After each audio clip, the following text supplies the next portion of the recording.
అప్పుల బాధలు వెంటాడుతున్నాయా? అయితే 6 JVR వారి జాతిరత్నాలు ధరించండి. హాయ్, వెల్కమ్ టు మనం టీవీ. నేను మీ మనోజ్.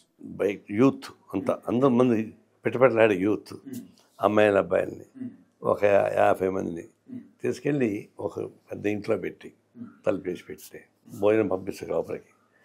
ఒక 10 days అయిన తర్వాత ఆ ఊళ్ళో వాళ్ళు ఏమంటారు చెప్పండి, దాన్ని ఏమంటారు? ఇదే సాయం కొంపలా ఉంది అంటారు, ఇదే అనుకుంటారు అంటారు.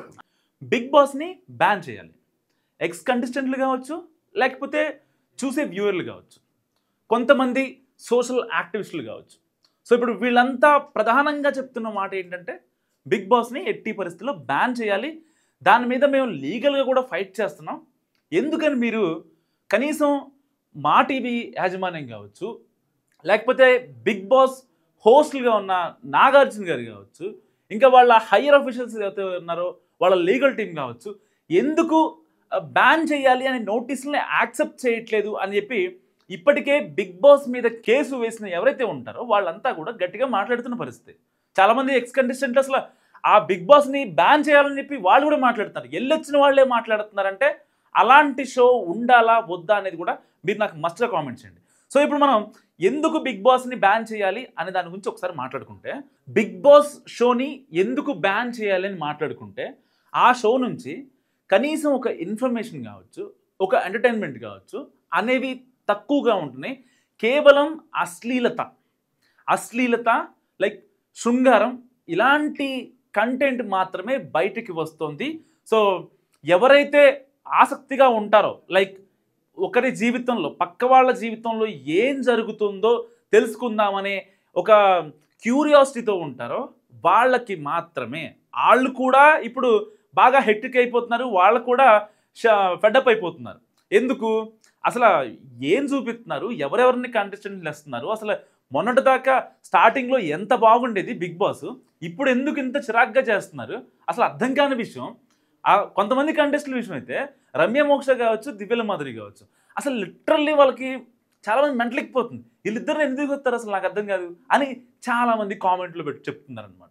నిజంగా ఒక రకంగా నెటిజన్స్ మాట్లాడుతున్న మాటలో వాస్తవం కంప్లీట్గా లేదని చెప్పను, వాస్తవం కంప్లీట్గా ఉందని చెప్పను. కానీ మాట్లాడుకోవాల్సిన ఆవశ్యకత చాలా ఉంది. ఎందుకంటే దివ్యల మాధురి వాళ్ళ భర్త అంటే ఆవిడని ఏ ప్రొఫైల్ బేస్ మీద తీసుకున్నారో, ఆవిడ ప్రొఫైల్ ఎలా నచ్చి ఏ బేసిస్ మీద ఆవిడ హౌస్లోకి నేను తెలియదు, కానీ ఆవిడ సభ్య సమాజానికి ఇన్నాళ్ళుగా ఏం మెసేజ్ ఇచ్చారు? ఆవిడ చేసేది ఏంటి? తిరుమల వెళ్ళి అక్కడ తిరుమాడ వీధుల్లో రీల్స్ వేస్తారు. ఎక్కడైతే రీల్స్ చేయకూడదో అక్కడ రీల్స్ వేస్తారు. పోనీ వెంగమాంబ అన్నదాన సత్రంలో కావచ్చు, అన్నదానం బాగుందని చేశారా? లేదు, కప్పగెంతులు కుప్పిగంతులు ఇలాంటివి చేసిందనమాట.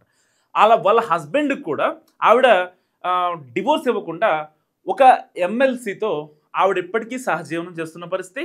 సో అంటే వీళ్ళు ఇలాంటి వాళ్ళని ఎందుకు తీసుకుంటారు? ఇప్పుడు వాళ్ళ పర్సనల్ లైఫ్ ఎలాగైనా ఉండనివ్వండి, కానీ సోషల్ లైఫ్ అనేది చాలా ఇంపార్టెంట్. మనం పబ్లిక్ డొమైన్లో ఉన్నప్పుడు మన లైఫ్ గురించి ఒకళ్ళు వేలెత్తకుండా చూపించగలకుండా ఉంటేనే మనం పబ్లిక్ లైఫ్లో మనం సర్వే అవ్వగలం, గెటాన్ అవ్వగలం. అండ్ రమ్య మోక్ష విషయానికి వద్దాం. రమ్య మోక్ష ఒక కస్టమర్ని ఏంటి ఇంత రేటా మీ పచ్చళ్ళు అన్న పాపానికి భూతు పురాణం స్టార్ట్ చేసింది. తెగ వైరల్ అయిపోయింది. తర్వాత కొన్ని ప్రెస్ మీట్లో మూవీ ప్రెస్ మీట్ కూడా వెలిసింది. నేను చాలాసార్లు చూశాను, మూవీ ప్రెస్ మీట్ కూడా వచ్చింది. పోనీ ఆ మూవీలో ఏమైనా ఉందా? లేదు. అంటే ఒక ఫేమ్ వచ్చింది, ఆ ఫేమ్ని ఎలా సర్వైవ్ చేసుకోవాలి, ఇంకొక స్టెప్ ఎలా ఎక్కాలి అనే దాని గురించి వీళ్ళు ఆరాటపడే వ్యక్తులు బేసిక్గా. మరి ఇలాంటి వ్యక్తుల్ని మీరు కంటెస్టెంట్లుగా చూపించి వాళ్ళ ఏదైతే ఆ సోషల్ లైఫ్ ఉందో దాని నుంచి ఏ మెసేజ్ ఇస్తున్నారు? జనాలు ఏ విధంగా తీసుకోవాలి అసలు? అంటే ప్రజలకు ఏం చెప్పదలుచుకున్నారు? ఈవెన్ వచ్చే కంటెస్టెంట్ స్టార్టింగ్లో ఎప్పుడు చాలా బాగుండేది, నీట్గా మాట్లాడేవాళ్ళు, కనీసం ఎంటర్టైన్మెంట్ అప్పుడు కూడా ఉండేది, కాదని చెప్పను, ఇప్పుడు ఉంటుంది. కానీ అశ్లీలత పెరిగిపోతుంది. నిజంగా బిగ్ బాస్ బాలీవుడ్లో వచ్చినప్పుడు మనం కొన్ని శృంగారం చేసే వీడియోలు కూడా మనం చూడటం జరిగింది. అవి ఎంతగానో వైరల్ అవ్వడం జరిగింది. తర్వాత కొన్ని ఏవైతే హాట్స్టార్లు ఉంటాయో వాటి నుంచి ఆ క్లిప్స్ని డిలీట్ చేయడం కూడా జరిగింది. మరి ఎడిటింగ్ పొరపాటు ఇంకోటి తెలియదు, కానీ బయటకైతే ఆన్ ఎయిర్ టెలికాస్ట్ అయినాయి.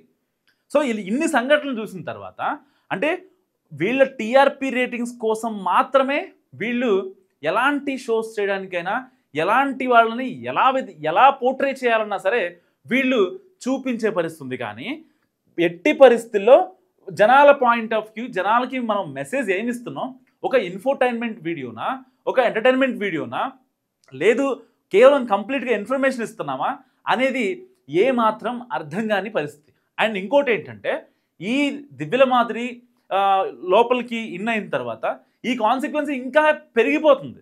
అంటే ఆవిడ ఎదుట కంటెస్టెంట్లతో మాట్లాడే విధానం కావచ్చు, లేకపోతే ఆవిడ అరవడం కావచ్చు, కనీసం ఒక మర్యాదపూర్వకంగా మాట్లాడుకోకుండా అక్కడికి వెళ్ళి గొడవలు పెట్టుకోవడం, అక్కడికి వెళ్ళి మేము ఒరిజినల్గా ఉంటాం, ఒరిజినల్ క్యారెక్టర్స్ని చూపిస్తామంటూ వీళ్ళు పడే తాపత్రయం నిజంగా అంతా ఇంత కాదు. సో బిగ్ బాస్ని బ్యాన్ చేయాలని చెప్పి చాలామంది మాట్లాడుతున్నారు.